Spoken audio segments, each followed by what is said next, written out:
Notre présentation se présente en 4 points. Le premier, c'est de définir c'est quoi le service bancaire minimum garanti, que nous sachions tous de quoi est-ce qu'il s'agit. Le deuxième, ce qui fait écho à mon propos liminaire, c'est quels sont les objectifs qui sont poursuivis par le service bancaire minimum garanti. Le troisième, que nous sachions exactement quelles sont les prestations qui sont dans ce service bancaire minimum garanti. Et enfin, le quatrième, c'est de vous présenter les différents interlocuteurs vers qui vous pouvez vous rapprocher en cas de réclamation sur le service bancaire minimum garanti. Alors, le premier point, tout simplement, le service bancaire minimum garanti, c'est un minimum de prestations dont bénéficie à titre gratuit. Nous insistons sur ce point. Bénéficier à titre gratuit tout client d'un établissement assujetti. Les établissements assujettis ici, c'est ceux que nous connaissons tous, les banques, les établissements de microfinance et les établissements de paiement. Les établissements de paiement, c'est tout simplement Orange Money, MTN Mobile Money. Revenez un peu sur la slide. Donc vraiment, comme nous disons, c'est un minimum de prestations qui doivent être délivrées à titre gratuit.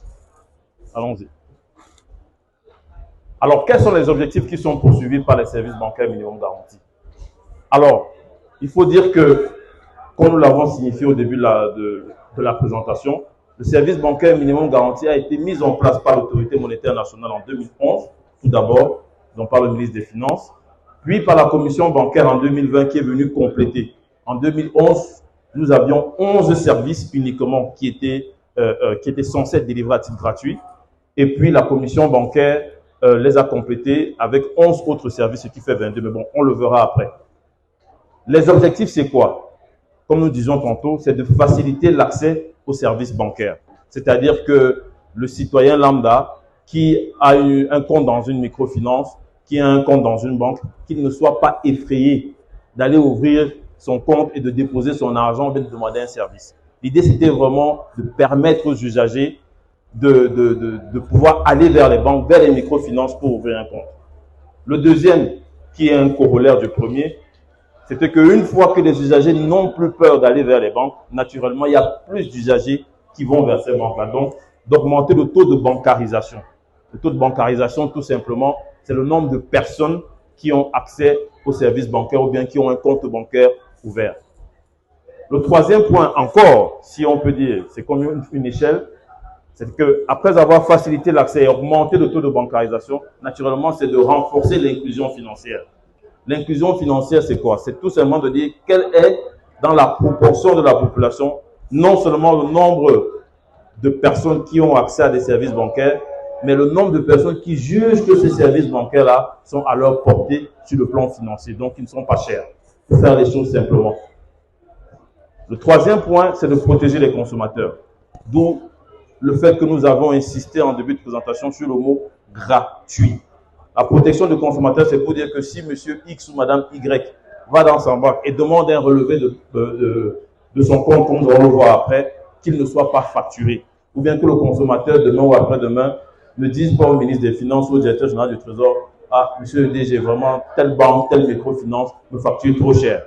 L'idée ici, c'est que notre épargne soit protégée. Et donc, on protège le consommateur. Et enfin, à partir du moment où on se sent protégé, on est en confiance. Donc, le dernier point, c'est de renforcer la confiance des consommateurs vis-à-vis du système bancaire. Donc, comprenez donc que l'ensemble de ces 5 objectifs, en fait, suivent une suite logique. Premièrement, il faut avoir accès. Donc, il faut aller vers les banques. Deuxièmement, il faut que le maximum de personnes aillent vers les banques. Troisièmement, il faut que le maximum de personnes fassent des transactions financières à faible coût, d'où l'inclusion financière. Quatrièmement, c'est de dire qu'une fois cette transaction financière étant réalisée, il ne faut pas que les gens se plaignent de ce qu'ils ont été escroqués ou bien ils ont été surfacturés. Et enfin, quatrièmement, une fois que les gens sont protégés, ils peuvent davantage faire confiance au système bancaire et donc aller vers ce système. Alors, le point important, je pense, pour tout le monde, c'est finalement quels sont ces services-là que les banques, les établissements de microfinance et les établissements de paiement doivent nous donné à titre gratuit. Encore une fois, on poursuit notre logique. Première étape, on va vers la banque. Quand on va vers la banque, la première étape, c'est quoi? Premier contact avec une banque, on ouvre le compte. Il faut que ce soit gratuit. Deuxième étape, une fois que mon compte est ouvert, il faut qu'on le tienne. Donc les frais de tenue de compte doivent être nuls. Troisième étape, le changement d'éléments d'identification constitutifs au dossier du consommateur. En d'autres termes, si quand j'ouvrais mon compte, j'habitais à Boya et que je décide, pour des raisons professionnelles, je suis affecté à Garoua, il ne faudrait pas que le changement d'éléments d'identification, donc mon adresse, me coûte une quelconque frais. Quatrièmement, la délivrance d'un relevé d'identité bancaire.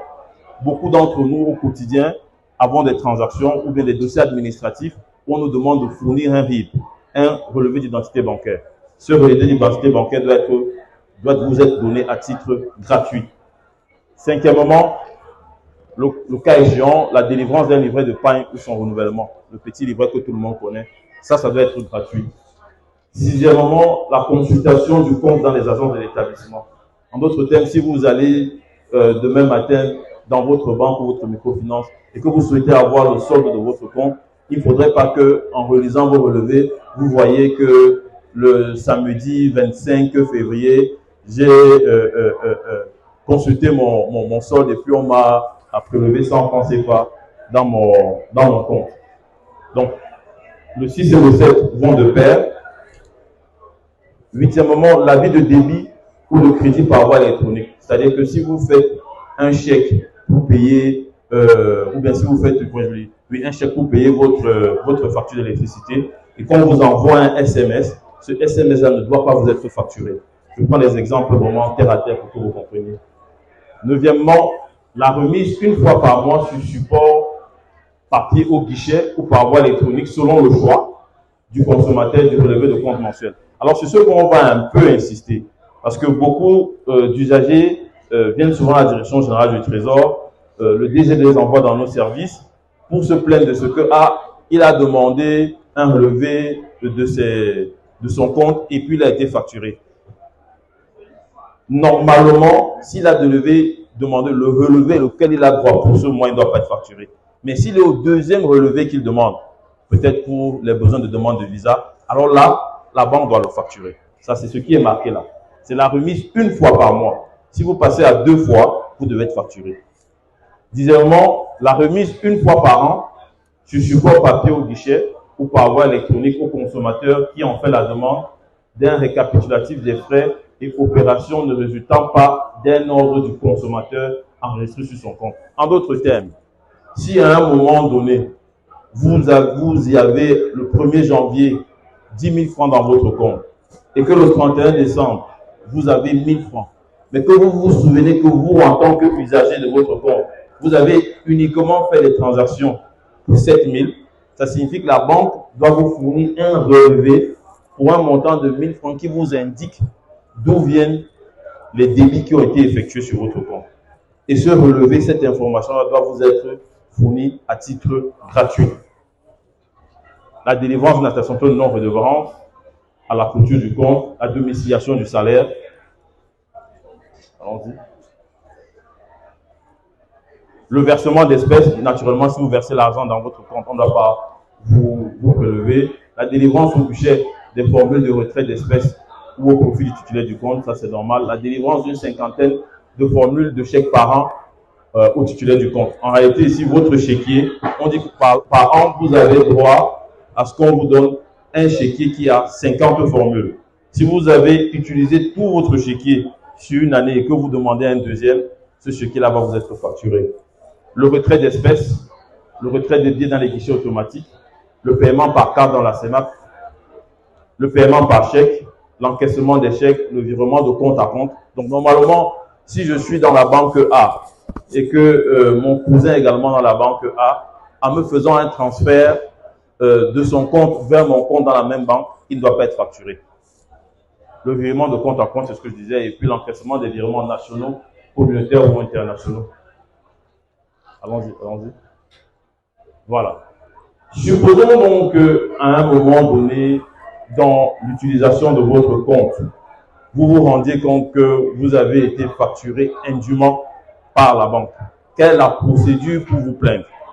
La première chose à faire, c'est de rédiger une lettre à votre établissement de crédit ou à votre établissement de microfinance ou à votre établissement de paiement. Donc, c'est vraiment contacter l'établissement assujetti. Normalement, le règlement dit qu'ils ont 30 jours pour vous répondre et pour vous apporter des éléments qui vous confortent dans le fait que, oui ou non, effectivement, ils avaient droit de vous prélever des frais.